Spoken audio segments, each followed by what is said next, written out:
Sir నమస్కారం sir. నమస్తే brother. So ఈ ఐటీ ఉద్యోగుల సమస్యలు ఏంటి సార్? మీరు ఇక్కడికి రావడానికి రీజన్ ఏంటి? బ్రదర్ ఈ రోజు వాళ్ళ హక్కులు కాలరాస్తుండ్రు. ఈ రోజు వాళ్ళ మినిమం మానవ హక్కులు అనేది ఈ రోజు ఆ హక్కులు అనేది పూర్తిగా హరించిపోయినాయి. ఈ రోజు వాళ్ళని మనుషుల లెక్క చూస్తలేరు, వాళ్ళను యూజ్ అండ్ త్రో లెక్క చూస్తుండ్రు. ఇష్టానుసారంగా ఉద్యోగాలకు వెళ్ళి తీసేస్తుండ్రు. ఒక 10 సంవత్సరాలు ఒక కంపెనీలో పనిచేసిన తర్వాత అప్పుడు బయటికి తీస్తే వాళ్ళ ఏజ్ ఎటు కాకుండా ఉంటుంది. 40 సంవత్సరాలు 30 సంవత్సరాల వయసు దాటిన తర్వాత వాళ్ళు ఒక కోచింగ్ పోలేరు, ఏజ్ బార్ అయిపోతుంది, దేనికి పనికిరారు.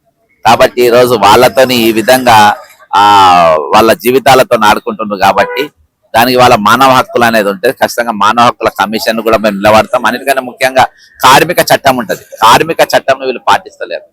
దాని ప్రకారం వాళ్ళకు నిర్ణీత సమయాలు ఉంటాయి. ఈ రోజు వీళ్ళు సృష్టికి వ్యతిరేకంగా వీళ్ళ పని జరుగుతుంది. నేచర్ వ్యతిరేకంగా, అంటే పగలంతా పండుకుంటారు, రాత్రి అంతా డ్యూటీ చేస్తారు. దానివల్ల 35-40 సంవత్సరాల లోపే వీళ్ళకి బీపీ, షుగరు, థైరాయిడ్ సకల రోగాలు వీళ్ళకు వస్తాయి.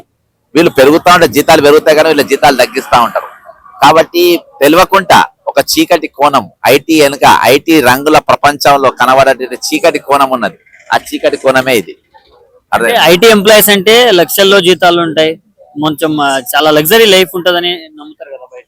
ఈ రోజు లక్షల జీతాలు ఉండేటి అనేది వేరు. ఈ రోజు లక్షలు ఇస్తలేరు, 50-60 లక్షలు ఇస్తుంటా ఇప్పుడు దాటిపోయినా. ఇప్పుడు నీవు క్యాంపస్ ఇంటర్వ్యూ, మా పిల్లలు చదువుతారు, క్యాంపస్ ఇంటర్వ్యూకి వచ్చి పిలిచిందట మొన్న ఒక ఐటీ కంపెనీ. 30,000 ఇస్తామన్నట నెలకు, కొన్ని 25,000 అంట, రాత్రి డ్యూటీ చేయాలంట. ఏం లెక్క ఇది? కాబట్టి ఈ రోజు వాళ్ళు అంత చదివించే బదులు వాళ్ళ మంచిగా మేస్త్రి పని నేర్పి అడ్డ మీద పంపుతారు. రోజు 1500 వస్తాయి కదా, పని గ్యారంటీ కదా. హెల్త్ నైట్ అంతా పండుకుంటారు కదా. ఈరోజు నైట్ అంతా పండుకోకుండా డ్యూటీలు చేసి, అంటే ఈ రోజు ప్రభుత్వం ఏం చేస్తుందంటే ఐటీ కంపెనీలు తీసుకొస్తున్నాం, డల్లాస్లో చర్చలు, యుఎస్ లో చర్చలు, విదేశీ పర్యటనలు, వాళ్ళకు మళ్ళీ 1000 ఎకరాల భూములు ఇక్కడిచ్చి వాళ్ళతో దందాలు చేపించి వీళ్ళు రాజకీయ నాయకుల వాళ్ళ దగ్గర పెద్ద ఎత్తున లక్షల కోట్ల రూపాయలు వాళ్ళ దగ్గర ఫండ్స్ తీసుకొని అవన్నీ డైవర్ట్ చేసి అట్లా వాళ్ళకు తొత్తులుగా మారిపోయారు. ఈరోజు వాళ్ళ హక్కులు కాపాడడంలో పూర్తిగా విఫలం అయిపోయారు. కాబట్టి వాళ్ళు ఈరోజు దీక్ష చేస్తున్నారు. దానికి మమ్మల్ని కూడా ఆహ్వానించారు. వాళ్ళకి సపోర్ట్ గా మేము నిలబడ్డాం. ఈరోజు ప్రభుత్వం అనేకమైన రాయితీలు ఇస్తున్నారు. ఇచ్చినప్పుడు దాన్ని వాళ్ళు పట్టు బిగించాలి. ఈరోజు దాని పట్టు వాళ్ళు బిగించాలి. ఆ పట్టు ఎందుకు ఉంటలేదు మీకు?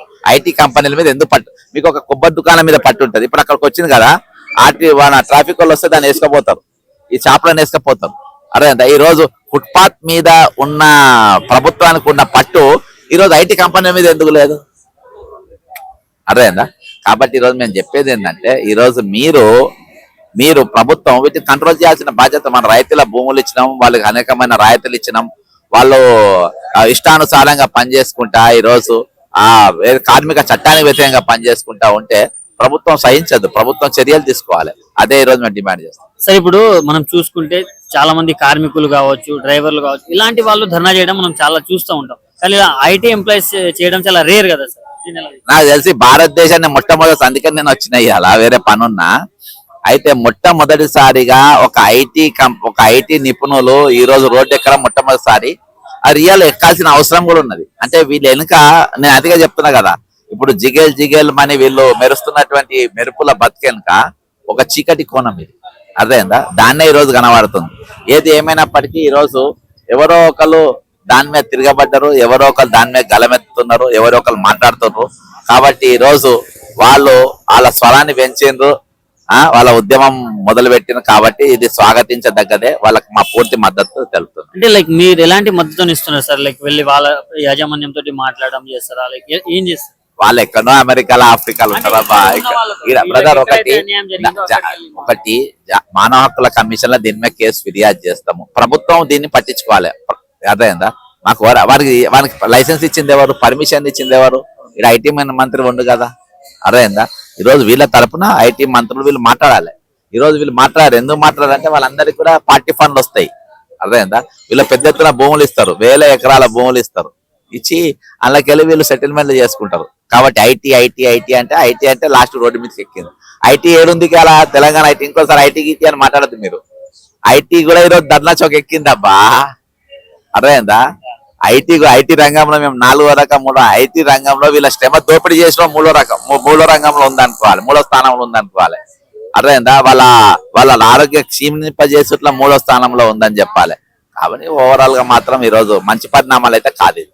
అంటే సార్ పోలీస్ స్టేషన్ లో కంప్లైంట్ ఇచ్చాం, లైక్ లేబర్ యాక్ట్ కింద కూడా ఏం తీసుకోవట్లేదు యాక్షన్ అన్నట్టు కూడా చెప్తున్నారు. ప్రభుత్వం తొత్తులేక మారినప్పుడు ఎక్కడ ఉండదు ఇప్పుడు దీని డాన్లో దీని బాసులు అంతా అమెరికాలా, ఆఫ్రికాలా, లండన్ లా, ఇంగ్లాండ్ లా, డల్లాస్ లో ఉంటారు.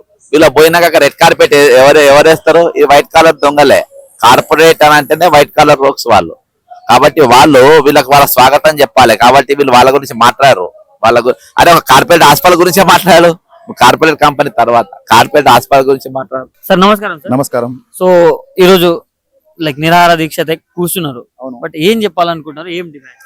మేమొకటి సర్ఫరోషికి తమన్నా అబ్ హమారా దిల్ మే అనే ఒక స్వాతంత్ర ఉద్యమంలో మాకు ఒక సూక్తి బాగా స్ఫూర్తినిచ్చింది. ఎందుకంటే ఫస్ట్ టైం కూడా ఐటీ ఎంప్లాయీస్ ఒక రోడ్డు మీదకి వస్తే చాలా మంది కూడా నమ్మలేదు. వీళ్ళు ఏదో జోక్ చేస్తున్నారు, వీళ్ళు నిజంగా అంటలేరు, వీళ్ళు అంటే ఏసీ రూమ్ లో కూర్చుంటారు, వీళ్ళకు 4 అంక అక్షరాల జీతాలు వస్తాయి, 5 అక్షరాల జీతాలు వస్తాయి అనుకుంటారు.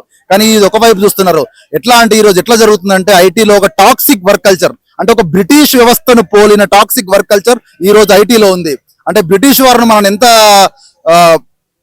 నిర్బంధ కాండకు, విధ్వంస కాండకు పాల్పడ్డారో ఈ రోజు ఒక ఒరాకిల్ డయ్యర్, అంటే ఒక జనరల్ డయ్యర్ లా ఒక జలియన్ వాలాబాగ్ లో చేసినట్టు Oracle CEO, Oracle Dyer Larry Ellison 1,00,000 కుటుంబాలను రోడ్డు మీద వదిలేశాడు. మళ్ళీ ఈ సెప్టెంబర్ లో కూడా మళ్ళీ ఒక మాస్ లే ఆఫ్ తో వస్తుంది.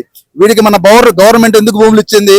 అరే ఇక్కడ నాయన ఇక్కడ ఉద్యోగాలు కల్పించి ఇక్కడ ల్యాండ్లు ఇస్తున్నారా, ఇక్కడ నీళ్లు ఇస్తున్నారా, ఇక్కడ కరెంట్ ఇస్తున్నారా, కానీ వీడు చేసేది ఏంది? ఏ పేరుతో అంటే ఒక కుక్కను చంపాలంటే పిచ్చి కుక్కను చంపే ఎట్లా ఉంటుందో, ముద్రేస్తే ఎట్లుంటుందో, ఒక ఎంప్లాయీని తీయాలంటే ఏ స్కిల్ తోని వీడు ఈ ల్యారీ ఎలిసన్ గాడు, ఈ ఒరాకిల్ డయ్యర్ గాడు ఈ రోజు ఒక విధ్వంసకాంత, ఒక మరణకాండ, ఒక మరణ మృదంగాన్ని వీడు ఈ రోజు ఇండియాలో సృష్టిస్తున్నాడు.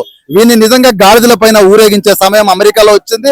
వీడిని ఒరాకిల్ మేనేజ్మెంట్ ఇక్కడ గాడిదల పైన మేము ఊరేగిస్తాము, ప్లస్ వాళ్ళకి తగిన బుద్ధి చెప్తాము. ఒరాకిల్ మేనేజ్మెంట్ మేము చెప్తున్నా మీకు జాగ్రత్త, నన్ను చంపుతా అని ఒక 4 నెలలు రెక్కి చేశారు వీళ్ళు, నన్ను చంపుతా అని. నన్ను చంపితే ఒక మెరుగు శ్రీధర్ చనిపోతే ఇంకొక మెరుగు శ్రీధర్ పుడతాడు ఇక్కడ. కానీ మీ ఆటలు ఇక్కడ ఆగవు. చెప్తున్నా కదా బిడ్డ, కబర్దార్. నన్ను చంపాలని చూస్తే మాత్రం మీరు చస్తారు, జనాల చేతిలో మీరు కుక్క చావుకు గురై చేస్తారు. ఎందుకంటే మేము ఎంప్లాయీ మీద శాంతియుతంగా మా డిమాండ్స్ మేము కోరుకుంటాము. 8 గంటల మించి పని ఉండకూడదు, అంటే 16 గంటలు, 18 గంటలు. ఎవరైతే లేబర్ కమిషన్ కంప్లైంట్ చేస్తారో వాడిని చంపుతామని, వాని ఫ్యామిలీని చంపుతామని. లేకుంటే లీవ్స్ తీసుకుంటా అంటే ఎవరైనా చనిపోయినా పెద్దవాళ్ళు ఇంట్లో చనిపోయినా మీరు ఎందుకు లీవ్లు తీసుకోవాలని, అంటే ఇంత నిర్బంధకాండ, ఒక నాజీ వ్యవస్థ, ఒక హిట్లర్ వ్యవస్థ, ఒక ముస్సోరి వ్యవస్థ, ఒక గ్లోబల్ వ్యవస్థ లాగి ఈ రోజు పనిచేస్తున్నారు. వీళ్ళకి ఇప్పటికి ఎన్నిసార్లు ఒక ఈమెయిల్ రాసినప్పటికీ కూడా వీళ్ళకు సిగ్గు, లజ్జా, శరం అని ఒక ఏమీ ఉండకుండా ఎంప్లాయీస్ ను చంపే ప్రయత్నం చేస్తున్నారు. అంటే వీరు ఇవన్నీ కాపాడాలంటే మేము ఒక కార్పొరేట్ యూనియన్ పెట్టుకుంటాము. కార్పొరేట్ అవసరమైతే కార్పొరేట్ జనతా పార్టీ నుంచి ఉద్యోగిస్తుంది, అవసరమైతే మా నిరసన పార్లమెంట్ ను ఈరోజు తాకుతుంది. తప్పకుండా ఎంపీలు కూడా నాకు మొన్న ఒక వ్యక్తి ఫోన్ చేశాడు బీహార్ నుంచి కూడా, రామ్నాథ్ అని. సార్ మొట్టమొదటిసారిగా నేను ఒరాకిల్ గురించి నేను పార్లమెంట్ లో మాట్లాడాను కానీ ఏ ఎంపీ మన తెలుగు రాష్ట్రాల నుంచి ఒక్క ఎంపీ కూడా ఈ రోజు కార్పొరేట్ ఉద్యోగుల సమస్యల పైన వాళ్ళు ఎవరు మాట్లాడింది లేరు. అంటే మీరు అందరూ కార్పొరేట్లకు తొత్తులుగా వ్యవహరిస్తున్నారు. కాబట్టి మా ఉద్యమం ఈ రోజు ఇక్కడ హంగర్ స్ట్రైక్ మొదలవుతుంది. దీన్ని కంటిన్యూ చేస్తాము. తప్పకుండా ఏదైనా కార్పొరేట్ దిగి రావాల్సిందే మా ఉద్యమానికి. నేను అందుకే పేరు ఒరాకిల్ ఫైల్స్ అని పెట్టుకున్నా. ఎందుకంటే ఒక కశ్మీర్ ఫైల్స్ లాగా, ఒక తాష్కెంట్ ఫైల్స్ లాగా ఇందులో జరిగిన స్కామ్స్ అన్ని కూడా నేను చూసినందుకు నన్ను నానా హింస పెట్టారు, నన్ను ఉద్యోగం నుంచి తొలగించారు, నన్ను చంపుదామని ప్రయత్నించారు. అంటే వాళ్ళు చేయని విధ్వంసకాండ ఇంకొకటి లేదు. అంటే ఎలాంటి ఇబ్బందులు వచ్చాయి సార్ మీకు? ఎలాంటి ఇబ్బందులు అంటే సార్ నా ఇంటి చుట్టూ రెక్కి నిర్వహిస్తే నేను ఇక్కడ ఫ్యామిలీ లేదని చెప్పి ఈ సమ్మర్ హాలిడేస్ లో నేను ఢిల్లీలో వెళ్ళి నా మిత్రుడి దగ్గర దాక్కున్నా, ఢిల్లీ గాజియాబాద్ మధ్యలో. అంటే ఇది ఒకటే కాదు, ఎన్నో రకాలుగా వాళ్ళు నన్ను చంపాలి, వాళ్ళు ఏంటంటే నేను ఒక్క మెరుగు సీజన్ చనిపోతే ఈ ఉద్యమం ఇది ఆగదు. నా భావన ఉంది, నా తమ్ముడు ఉన్నాడు, నా చెల్లెలు ఉంది, ఎంతో మంది వస్తారు ఇక్కడ, ప్రతి మంది కూడా మాకు మద్దతుగా వస్తారు. కానీ ఏంటంటే వాళ్ళు కార్పొరేట్ క్రూక్స్, అంతా కార్పొరేట్ కోబ్రాస్ లాగా వ్యవహరించి వాళ్ళు ఏంటంటే ఎంప్లాయీస్ ను భయభ్రాంతాలకు గురి చేస్తున్నారు. రండి మీరు దమ్ముంటే ఒరాకిల్ మీద ఇక్కడ రండిరా, మీకు ఒక అమ్మకి అబ్బాయికి పుట్టినట్టయితే ఇక్కడ రండి మీరు. కానీ అలాంటి చేయకుండా మనుషులను చంపాలని చెప్పి మనుషులను మీరంతా కుట్ర చేస్తే మేము ఎట్లా భరించాలి? మరి ఎందుకు సరే వేరే వాళ్ళు ఎందుకు రావట్లేదు? కొంతమంది ఎందుకు వస్తున్నారండి. యాక్చువల్గా ఇప్పుడు అతను చూడండి బెంగళూరు నుంచి వచ్చాడు, ఇంకా కొంతమంది హెచ్సి మిత్రులు వస్తున్నారు, తర్వాత ఓయూ మిత్రులు వస్తున్నారు, ఇంకా చాలా మంది ఎస్బీఐ వాళ్ళు వస్తున్నారు, ఇంకా కూడా మంది ఇలా మండేనండి. యాక్చువల్గా చాలా మంది కూడా టార్గెట్స్. ఎందుకంటే ఎవరైతే కొంతమందికి ఒరాకిల్ కూడా చెప్పారట, ఎవరైతే శ్రీధర్ ఉద్యమానికి మద్దతుగా వెళ్తే వాళ్ళు నెక్స్ట్ డేనే టెర్మినేషన్ ఉండాల్సి వస్తుందని మొన్న ఒక మెయిల్ పంపారట ఒరాకిల్ మేనేజ్మెంట్ కూడా అందరికి కూడా. ఎవరు శ్రీధర్ కు సపోర్ట్ చేయకూడదు, చేస్తే మీకు ఇదే ఆఖరి రోజు అని భయభ్రాంతులు గురి చేస్తున్నారు. ఎన్ని రోజులు భయభ్రాంతులు గురి చేస్తారు? రేపు కూడా వాళ్ళందరినీ తీసే సమయం వచ్చింది. వాళ్ళు కూడా అందరూ మాకు జాయిన్ అవుతారు. ఎందుకంటే ఇది ఒక్క రోజుతోనే ఈ ఉద్యమం ఆగదు, ఇది నిరంతర ప్రక్రియ. లైక్ నెక్స్ట్ ఏం చేయబోతున్నారు సార్? మేము ఇప్పుడు ఈరోజు హంగర్ స్ట్రైక్ కూర్చో మా శ్వాసలో ప్రాణం ఉన్నంత వరకు ఈ స్ట్రైక్స్ కొనసాగుతాయి. లేక నేను చచ్చిపోవచ్చు, లేక ఇంకొకరు చచ్చిపోవచ్చు. డెఫినెట్ గా ఇంకొక మెరుగు శ్రీధర్ వస్తాడు, ఇంకొక భావన వస్తుంది. తను BPO ఎంప్లాయ్ అనమాట. సో అందరం ఎంప్లాయీస్ అందరూ కూడా మేము ఇక్కడ ఈ రోజు నిరసన వ్యక్తం చేస్తున్నాము. యాక్చువల్గా మేము కార్పొరేట్ మజ్దూర్ యూనియన్ అని చెప్పేసి ఒక యూనియన్ రిజిస్ట్రేషన్ చేయించుకుంటున్నాము, ప్రాసెస్లో ఉంది. సో మా డిమాండ్స్ వచ్చేసి ఇప్పుడు చూస్తే కనుక మీకు 6 months శాలరీ అనేది ఇప్పుడు యూజువల్గా ఎట్లా ఉంటుందంటే 1 month బేసిక్ పే ఇస్తాము, లేదా 2 months బేసిక్ పే ఇస్తాము. నోటీస్ పీరియడ్ బట్టి లైక్ కొన్నిసార్లు 60 days నోటీస్ పీరియడ్ ఉంటుంది, కొన్నిసార్లు 90 days నోటీస్ పీరియడ్ ఉంటుంది. నా టెక్ మహీంద్రాలో అయితే 90 days నోటీస్ పీరియడ్ ఉంది. ఫర్ ఎగ్జాంపుల్ డెలాయిట్లో అయితే 2 months నోటీస్ పీరియడ్. అట్లా డిఫరెంట్ కంపెనీస్లో నోటీస్ పీరియడ్ డిఫరెంట్గా ఉంటుంది. సో మనకి ఇచ్చేటప్పుడు సెవరెన్స్ ప్యాకేజ్ అని ఒకటి ఉంటుంది. సెవరెన్స్ అంటే నేను ఇప్పుడు ఫర్ ఎగ్జాంపుల్ డివోర్స్ ఇస్తున్నప్పుడు అలిమనీ అనేది ఒకటి ఏదైతే ఉంటుందో, అదే విధంగా కంపెనీ వాళ్ళు మనల్ని వద్దు అనుకుంటున్నప్పుడు సెవరెన్స్ ప్యాకేజ్ అనేది, సెవరెన్స్ పే అనేది ఒకటి ఇవ్వాలి. సో ఒక 6 months మనకి సెవరెన్స్ పే కావాలని చెప్పి డిమాండ్ చేస్తున్నాం. ఎందుకంటే మనం వేరే కంపెనీలో జాబ్ వెతుక్కోవడానికి కొన్నిసార్లు 1 month పట్టచ్చు, 6 months పట్టచ్చు. కొన్నిసార్లు ఆఫ్ సీజన్లో ఉండొచ్చు, సీజన్ ఉండకపోవచ్చు. ఫర్ ఎగ్జాంపుల్ డిసెంబర్లో ఆఫ్ సీజన్ ఉంటుంది, కొన్నిసార్లు ఈ హాలిడేస్ సీజన్ అంతా కూడా ఆఫ్ సీజన్ ఉంటుంది. అలాంటప్పుడు హెచ్ఆర్స్ వీళ్ళు ఆన్ సైట్లో ఉన్న వాళ్ళు అవైలబుల్గా ఉండరు.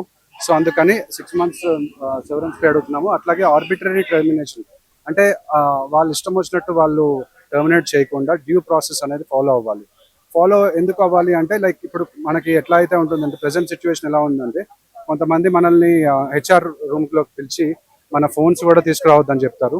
ఇమీడియట్ గా ల్యాప్టాప్ ఓపెన్ చేయించేసి దాంట్లో రెసిగ్నేషన్ పెట్టించేస్తారు మనతోటి. సో అది అంటే వాళ్ళు తెలివిగా ఈ సెవరెన్స్ ప్యాకేజ్ ఏదైతే తప్పించుకోవడానికి ఇలా చేస్తుంటారు అనమాట. సో అందుకని మా సెకండ్ డిమాండ్ వచ్చి అది ఆర్బిటరీ టర్మినేషన్. థర్డ్ డిమాండ్ వచ్చి రైట్ టు డిస్కనెక్ట్. సో యూజువల్గా ఇప్పుడు ఎట్లా ఉన్నాయంటే లేబర్ లాస్ 9.5 hours వర్క్ చేయాలి ఇంక్లూడింగ్ అని చెప్పి ఉన్నారు. కొన్నిసార్లు 12 hours, 16 hours. ఇప్పుడు వరకు అయితే ఆయన 16 hours వర్క్ చేసి అంటున్నారు. కొంతమంది అట్లా ఎక్స్టెండ్ చేసుకుంటూ వెళ్తుంటారు వాళ్ళు ఇష్టం వచ్చినట్టు. సో మనకి 8 hours అనేది యాక్చువల్గా ఇంటర్నేషనల్ లేబర్ ఆర్గనైజేషన్ ప్రకారం 8 hours అనేది లిమిట్ అనమాట. 8 hours పైన వర్క్ చేస్తే ఎక్స్ట్రా పే ఏదైతే ఉందో డబుల్ పే అనేది, ఓవర్ టైం పే అనేది ఇవ్వాలి. అలాగే 4వ డిమాండ్ మాకు fair performance improvement plan, PIP అంటారు, పర్ఫార్మెన్స్ ఇంప్రూవ్మెంట్ ప్లాన్. కొన్నిసార్లు కొంతమంది పర్ఫార్మెన్స్ బాగోలేదని చెప్పేసి బెంచ్ మీద పెడతా ఉంటారు. పర్ఫార్మెన్స్ ఇంప్రూవ్మెంట్ ప్లాన్లో పెట్టి ప్రాపర్గా అదే ప్రాజెక్ట్లో పెట్టి వాళ్ళకి టైం ఇవ్వాలి, నేర్చుకోవడానికి ఆ స్కిల్ను రీస్కిల్ చేయడానికి టైం ఇవ్వాలి. అలా ఇవ్వకుండా వాళ్ళు పర్ఫార్మెన్స్ ఇంప్రూవ్మెంట్ ఫర్ ఎగ్జాంపుల్ నన్ను టెక్ మహీంద్రాలో గెస్ట్ హౌస్లో నేను రెసిగ్నేషన్ పెట్టమని చెప్పారు, నేను రెసిగ్నేషన్ పెట్టమని చెప్పాను. అందుకని గెస్ట్ హౌస్లో తిన్నాను అనే ఒక సిల్లీ రీజన్ చూపించి నన్ను టర్మినేట్ చేశారు. సో పర్ఫార్మెన్స్ ఇంప్రూవ్మెంట్ ప్లాన్ అనేది కంపల్సరీగా చేయాలి. తర్వాత వర్క్ ఫ్రమ్ హోమ్ ఆప్షన్స్. ఎందుకంటే ఇప్పుడు కొన్నిసార్లు ఇంతకుముందు కోవిడ్ టైంలో మనకి వర్క్ ఫ్రమ్ హోమ్ ఉండేది. ఆ వర్క్ లైఫ్ బ్యాలెన్స్ అనేది బాగుండేది మనకి. అంటే ఫ్యామిలీ తోటి ఉండాలి. కొన్నిసార్లు కొంతమందికి AC పడకపోవచ్చు, కొంతమందికి రెస్పిరేటరీ ప్రాబ్లమ్స్ ఉండొచ్చు, కొంతమందికి వేరే ప్రాబ్లమ్స్ కూడా ఉండొచ్చు. So work from home IT jobs అనేవి ఇంటి నుంచి కూడా చేసుకునే జాబ్స్, అవి software jobs. So work from home options అనేవి ఇవ్వాలి. కొన్ని కంపెనీస్ ఇప్పుడు మళ్ళీ స్ట్రిక్ట్గా ఆఫీస్ నుంచి వర్క్ చేయాలని చెప్తున్నారు. సో ఎవరికైతే ఇంట్రెస్ట్ ఉందో వాళ్ళు ఆఫీస్కి రావచ్చు, బట్ ఎవరికైతే ఇంట్రెస్ట్ లేదో, ఎవరికైతే కుదరదో వాళ్ళకి వర్క్ ఫ్రమ్ హోమ్ ఆప్షన్ అనేది ఇవ్వాలి. అలాగే మా నెక్స్ట్ డిమాండ్ వచ్చేసి నోటీస్ పీరియడ్ అనేది మ్యూచువల్గా ఉండాలి. సో నోటీస్ పీరియడ్ అంటే ఫర్ ఎగ్జాంపుల్ ఇప్పుడు వాళ్ళు మమ్మల్ని తీయాలంటే ఇమీడియట్గా తీసేస్తారు. మేము ఒకవేళ రిజిగ్నేషన్ పెట్టాలి అంటే 60 days 90 days సర్వ్ చేయాలి. అలా కాకుండా నోటీస్ పీరియడ్ అనేది మ్యూచువల్గా పెడితే 90 days 60 days ఏదైతే ఉంటుందో నోటీస్ పీరియడ్ అది మేము సర్వ్ చేస్తాము. వాళ్ళు మమ్మల్ని తీసేటప్పుడు కూడా 90 days టైం ఇస్తే మేము వేరే జాబ్ వెతుక్కోవడానికి ఉంటుంది. కాంపెన్సేషన్. తర్వాత నెక్స్ట్ ఏదో వచ్చేసి కాంపెన్సేషన్ అండి. ఇప్పుడు చాలా మంది ఇక్కడ ఉన్న వాళ్ళల్లో చాలా మందికి జాబులు తీసేశారు. ఒకరికి 3 months అవుతుంది, ఒకరికి 1 year అవుతుంది, ఒకరికి 1.5 years అవుతుంది, ఒకరికి 13 years అవుతుంది. సో కాంపెన్సేషన్ అనేది కంపెనీ వాళ్ళు ఇవ్వాలి. ఎందుకంటే కాంపెన్సేషన్ ఇవ్వకపోతే ఇప్పుడు ఇంట్లో EMIs ఉంటాయి, ఇల్లు గడవడానికి చాలా కష్టం అవుతుంటుంది. సో పర్సనల్ లోన్స్ ఉంటాయి, క్రెడిట్ కార్డ్స్, క్రెడిట్ యాప్స్, లేదా హౌస్ లోన్స్ ఇవన్నీ ఉంటాయి. ఆ లోన్స్ అన్నిటి పే చేసుకోవడానికి కాంపెన్సేషన్ అనేది ఇవ్వాలి. ఆల్రెడీ అన్యాయంగా తీసిన వాళ్ళకి. నెక్స్ట్ వచ్చేసి మేనేజర్స్ పర్ఫార్మెన్స్. ఇప్పుడు మామూలుగా ఎట్లా ఉంటుందంటే మేనేజర్ అనేవాడు మనల్ని ఎంప్లాయీస్ అందరినీ పర్ఫార్మెన్స్ చెక్ చేస్తూ ఉంటాడు. కానీ అదే రివర్స్లో కూడా మనకి ఇవ్వాలి. ఎంప్లాయీస్ అని కూడా మేనేజర్ పర్ఫార్మెన్స్ చెక్ చేసేటట్టు మ్యూచువల్గా ఉండేటట్టు ఇవ్వాలి. సో దట్ ఆ మేనేజర్ అంటే ఒక సైకోలాగా బిహేవ్ చేయకుండా, లేకపోతే తన ఇష్టం వచ్చినట్టు ఎవరిని పడితే వాళ్ళని తీసేస్తుంటారు. ఇప్పుడు నాకు జరిగిన ప్రాజెక్ట్లో కూడా మేనేజర్ తీసేశారు. మళ్ళీ నెక్స్ట్ ప్రాజెక్ట్ ఇంటర్వ్యూ నేను క్లియర్ చేసినా కూడా పాత మేనేజర్ ఏదైతే ఫీడ్బ్యాక్ ఉంటుందో ఆ ఫీడ్బ్యాక్ అనేది కరెక్ట్గా ఇవ్వలేదు. నాకేమో ఫీడ్బ్యాక్ కరెక్ట్ గా ఇచ్చానని చెప్తున్నారు కానీ ఫీడ్బ్యాక్ అనేది కరెక్ట్ గా ఇవ్వలేదు. సో అది ఇవ్వాలి. నెక్స్ట్ వచ్చేసి లేబర్ కేసు కమిషనర్ దగ్గర ఉన్నాయి. ఇప్పుడు కొన్ని కేసెస్ ఇప్పుడు నెక్స్ట్ స్టేజ్ లో ఏంటంటే లేబర్ కమిషనర్ దగ్గరికి వెళ్ళాలి, తర్వాత లేబర్ కోర్టుకి వెళ్ళాలి. సో లేబర్ కమిషనర్ దగ్గర ఎట్లా ఉంటుందంటే లంచాలు తీసుకోవడము, PF overlap, provident fund overlap cases చాలా ఉన్నాయి, కొన్ని లక్షల్లో ఉన్నాయి. అలా రావడం వల్ల ఎంప్లాయ్మెంట్ ఆపర్చునిటీస్ అన్ని తగ్గిపోతున్నాయి. సో ఇప్పుడు ఫర్ ఎగ్జాంపుల్ నాది పిఎఫ్ ఓవర్లాప్ 2 కంపెనీస్ మధ్యలో ఒక 1 వీక్ 10 days అయింది అనుకోండి, దాన్ని మూన్ లైటింగ్ అంటారు. ఆ మూన్ లైటింగ్ చేయడం వల్ల వేరే కంపెనీ వాళ్ళు జాబ్ దొరకదు అనమాట. ఆ పిఎఫ్ ఓవర్లాప్ ఇష్యూస్ ఇవన్నీ కూడా లేబర్ కమిషనర్ 45 days లోపల రిజాల్వ్ చేయాలి. ఇవి మా 10 demands అండి. సో ఇక ఏం చెప్పాలనుకుంటున్నారు సార్ ఫైనల్ గా ఇదే అండి, ఇప్పుడు ఎవరెవరైతే మీ IT employees, corporate employees, software employees మనం అందరం కలిసి కార్పొరేట్ మజ్దూర్ యూనియన్ అని చెప్పి మేము పెట్టుకున్నాము. పెట్టుకొని దాంట్లో అంటే యునైటెడ్ గా మనం ఫైట్ చేద్దాము. మీకు మా డిమాండ్స్ సాల్వ్ అయ్యేంత వరకు మేము ఫైట్ చేస్తాం. మేము already IT minister Sridhar Babu గారిని కూడా కలిసాము. సో మీలాంటి ప్రాబ్లమ్స్ ఫేస్ చేసే వాళ్ళందరినీ మీరు అందరూ కలిసి ఒకసారి రండి అని చెప్పి అన్నారు. సో ఇట్లా మేము ఫస్ట్ భావన గారు బయటకు వచ్చారు, ఆవిడ వల్ల ఈ మూమెంటం అనేది స్టార్ట్ అయింది. అలాగే ఒరాకల్ శ్రీధర్ గారు కూడా బయటకు వచ్చారు. అట్లా మళ్ళీ హరీష్ గారు బయటకు వచ్చారు టెక్ మహీంద్రా నుంచి. అట్లా నేను ఇంకా చాలా మంది బయటకు వచ్చారు. సతీష్ అని చెప్పేసి ఒక ఆయన 13 years నుంచి ఫైట్ చేస్తున్నారు. అలా కోరమండల్ నుంచి ఇంకొక ఆయన వచ్చారు.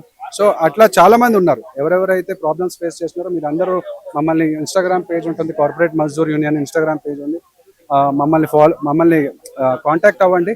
మేము డెఫినెట్ గా అందరం కలిసి యునైటెడ్ గా ఫైట్ చేద్దాం.